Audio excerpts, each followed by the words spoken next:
In March 1820, the Belfast Newsletter reported a violent attack by Ribbonmen near Kilkenny, a county usually described as peaceful. The victim was a farmer named Kelly, whose house and family became the target of a large band of armed men.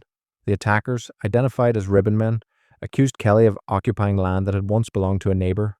They broke into the family's barn and house, beat Kelly and his sons, and discharged a blunderbuss, wounding one of the young men in the thigh and striking him in the head.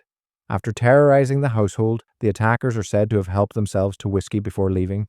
The Ribbonmen were members of clandestine rural societies that emerged in the late 18th and early 19th centuries.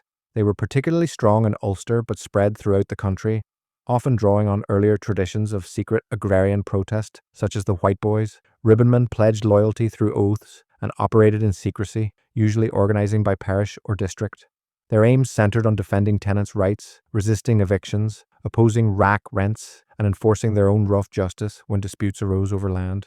To many in authority, they were viewed as dangerous conspirators, but for some rural communities, they were protectors against landlord abuses. This episode reflects the violent undercurrent of agrarian conflict in early 19th century Ireland.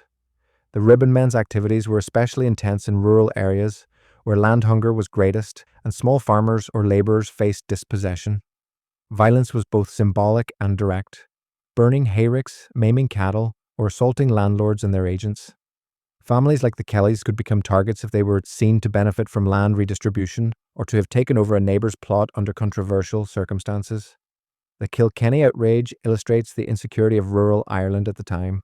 Although authorities portrayed the county as tranquil, agrarian discontent simmered beneath the surface, ready to erupt into violence when questions of land, rent, or occupation arose. Newspapers of the period frequently carried such reports, often sensationalized, as the government attempted to link Ribbonism with wider threats of rebellion.